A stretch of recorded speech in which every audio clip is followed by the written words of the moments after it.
नमस्कार, मैं doctor Suresh, assistant professor AGST। आज के इस वीडियो में हम ऑडिटिंग के बारे में पढ़ेंगे। ऑडिट क्या है या ऑडिटिंग के क्या लाभ हैं और ऑडिटिंग की क्या मर्यादाएं हैं। ऑडिट के बारे में हमने पिछले वीडियो में पढ़ा था कि ऑडिट किस प्रकार करवाई जा सकती है, कौन सी संस्थाएं करवाएंगी, कौन सी संस्थाओं के लिए ज़रूरी है। उसी क्रम में हम ऑडिटिंग के बारे में अब आगे अध्ययन करेंगे।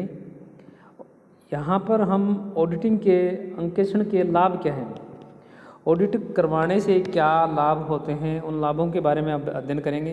तो देखिए भी, नंबर 1 पहला पॉइंट ये है अनुशासन कायम रखना।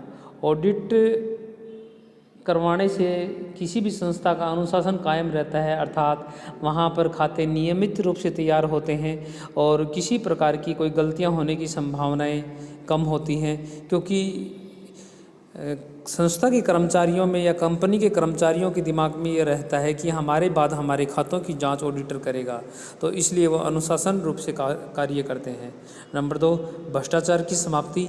ऑडिट करवाने से भ्रष्टाचार की समाप्ति होती है, अर्थात ऑडिट से कंपनी के कर्मचारी ये सोचते हैं कि हमारे बाद में इन खातों की जांच ऑडिटर करेगा और किसी प्रकार की कोई गलतियां हुई तो हमें पनिशमेंट किया जा सकता है, तो इसलिए भ्रष्टाचार की संभावनाएं कम होती हैं।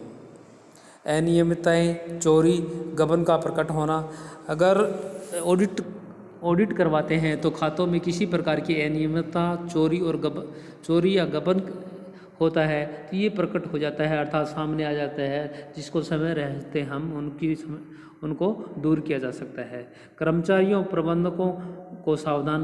ऑडिट करवाने से कर्मचारियों को और प्रबंधकों को सावधान कर दिया जाता है, अर्थात कर्मचारी सावधान हो जाते हैं कि हमारे बाद में खातों की ऑडिट होनी है, तो इसलिए वह कार्य को सही तरीके से ईमानदारी पूर्वक करते हैं। और प्रबंधकों को भी आगाह कर दिया जाता है कि कर्मचारी कुछ गलत कर सकते हैं, अर्थात भ्रष्टाचार कर सकते हैं। व्यापार की सही स्थिति का बताना। ऑडिट व्यापार की एक्चुअल स्थिति के बारे में बताता है कि व्यापार में एक्चुअल में कितना प्रॉफिट हो रहा है, और अगर लॉस है तो लॉस किन वजह से है, तो इस सही स्थिति के बारे में भी ऑडिट के बारे में पता चल जाता है ऑडिटिंग करवाने से। विनियोजकों की रखवाली करना। जो उस कंपनी में इन्वेस्ट करते हैं तो उनकी रखवाली करते हैं, अर्थात कंपनी में इन्वेस्ट करने वाले ये सोचकर इन्वेस्ट करते हैं कि कंपनी की वित्तीय स्थिति सही है और इसी आधार पर इन्वेस्ट करते हैं। अगर ऑडिट होता है तो कंपनी की वित्तीय स्थिति सही बनी रहती है, अर्थात भ्रष्टाचार या गबन जैसी संभावनाएं नहीं होती। सच्चाई व ईमानदारी का प्रमाण। ऑडिट करवाना एक सच्चाई व ईमानदारी का प्रमाण है, जिसके आधार पर ये कह सकते हैं कि कंपनी में सच्चाई और ईमानदारी जीवित है।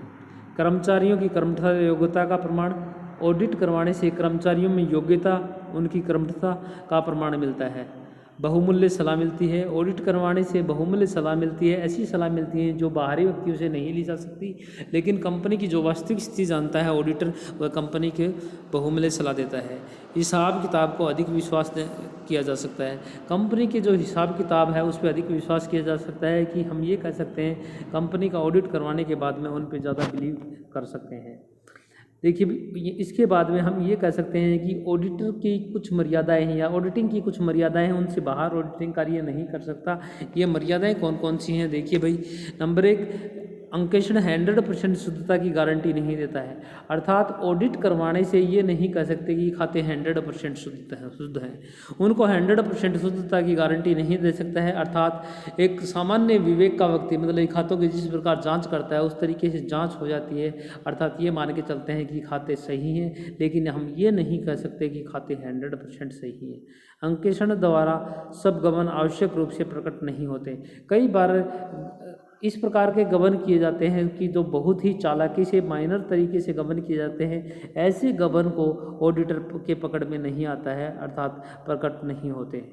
अंकेक्षण केवल अपनी राय प्रकट करता है, अर्थात ऑडिटर अपनी केवल राय प्रकट करता है कि यहाँ पर इस प्रकार की संभावनाएं हैं। कई बार ऑडिटर मतलब कि स्पष्ट बात नहीं कह पाता है, क्योंकि वह उनको खातों में जांच करने के बाद में सही मिलते हैं, लेकिन वह 100% की गारंटी नहीं देता।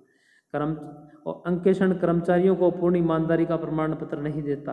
अर्थात अंकेक्षण जो जांच करने के बाद में ईमानदारी का प्रमाण पत्र होता है कि कर्मचारी ईमानदार है, लेकिन उनको ये नहीं कह सकते कि ये व्यक्ति 100% ईमानदार है, क्योंकि कहीं ना कहीं माइनर मिस्टेक रहने की संभावनाएं रहती हैं। अंकेक्षण तुच्छ बातों को ध्यान नहीं देता। अंकेक्षण एक नॉर्मल छोटी मोटी बातों को ध्यान नहीं देता, इन चीज़ों को इग्नोर करता है। अंकेक्षण व्यवहारिकता स्वतंत्रता की कमी रहती है।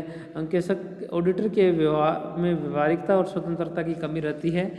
इन कमियों को ध्यान में रखते हुए हम ऑडिटर की ये कुछ मर्यादाएं हैं, इन मर्यादाओं को ध्यान में रखें। आगे हम ऑडिटर के बारे में नेक्स्ट क्लास में कुछ अध्ययन करेंगे। Thank you.